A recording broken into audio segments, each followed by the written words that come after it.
Hello बच्चों, चलिए प्रश्न को समझते हैं। संलग्न चित्र में ऑक्सीजन गैस के दाब तथा आयतन को विभिन्न अवस्थाओं में प्रदर्शित किया गया है। गणना कीजिए।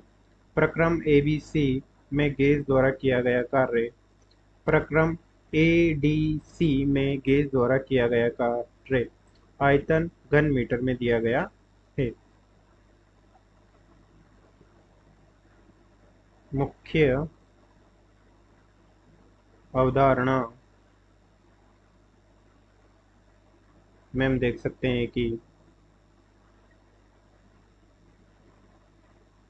पीवी आरेख में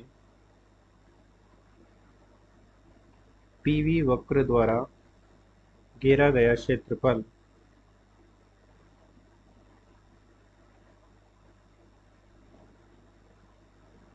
कार्य को प्रदर्शित करता है। इस प्रकार से आयतन की सीमाएं हैं वी ए आई से वी एफ तक, तथा इसमें एक आयतन अल्पांश डीवी लेते हैं जिस पर दाब पी स्थिर है।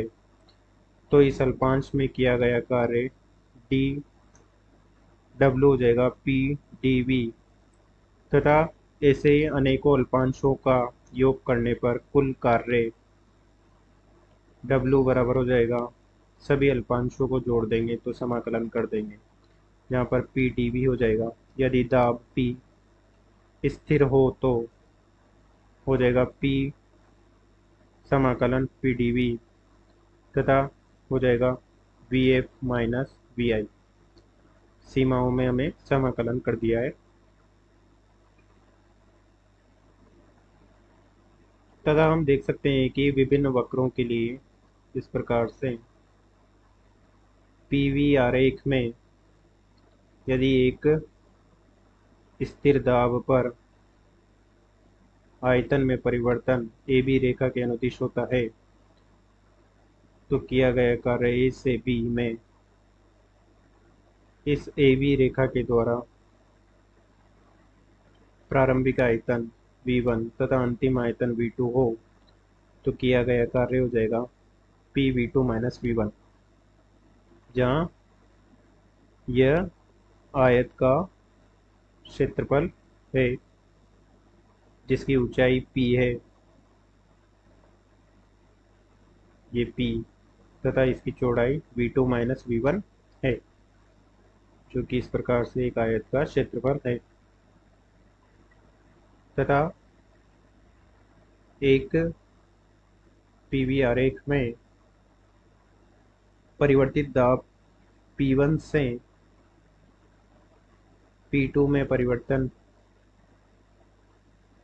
में किसी ए बी रेखा में आयतन का अंतिम प्रारंभिक तथा अंतिम आयतन समान है, अर्थात आयतन में कोई परिवर्तन नहीं है। तो किया गया कार्य ए से बी में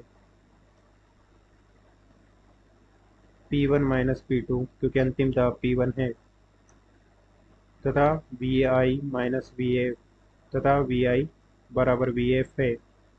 तो किया गया तो आयतन में परिवर्तन शून्य है, तो किया गया कार्य भी शून्य होगा। अब चलिए प्रश्न को हल करते हैं। प्रश्न में दिया गया है एक ए से बी, बी से सी, सी से डी तथा डी से एक चक्रीय प्रक्रम दिया गया है, जिसके हमें वक्र ए बी सी का कार्य ज्ञात करना है। अर्थात हमें ए बी सी इसके अनुदिश कार्य ज्ञात करना है। तो हम देख सकते हैं कि यह दो वक्रों से निर्मित है, जो कि वक्र ए बी तथा वक्र ए बी द्वारा किया गया कार्य तथा वक्र बी सी द्वारा किया गया कार्य, जिसे हम लिख सकते हैं इस प्रकार से। तो परिवर्तित दाब पर ये P2 माइनस P1 हो जाएगा V2 माइनस V1, तथा WBC हो जाएगा स्थिर दाब P पर V2 माइनस V1। जहाँ हम देख सकते हैं कि वक्र ए बी में आयतन में परिवर्तन शून्य है, अतः इसके लिए किया गया कार्य शून्य होगा।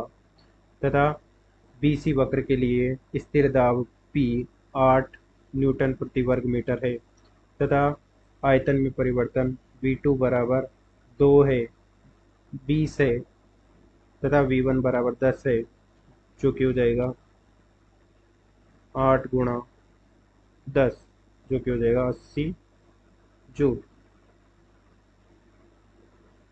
तथा इसी प्रकार से पूछा गया है कि वक्र ए डी सी में किया गया कार्य, इसी के अनुदिश हमें बताना है कि ए डी सी में किया गया कार्य कितना होगा। तो हम देख सकते हैं कि ए डी सी बराबर होगा वक्र ए डी प्लस वक्र डी सी। तो इसमें हम देख सकते हैं कि ए डी में स्थिर दाब P पर आयतन में परिवर्तन V2 माइनस V1, तथा वक्र DC के लिए दाब में परिवर्तन P2 माइनस P1 है, तथा V2 माइनस V1 आयतन में परिवर्तन शून्य है, अतः किया गया कार्य भी शून्य हो जाएगा। तथा वक्र AD के लिए दाब स्थिर दाब 4 है, तथा V2 का मान 10 से 20 है, तो 20 हो जाएगा V2, तथा V1 10 है, तो ये हो जाएगा 40 जूल। अतः दिए गए सभी प्रश्नों का हमने उत्तर दे दिया है। आशा करते हैं आपको समझ में आया होगा। धन्यवाद।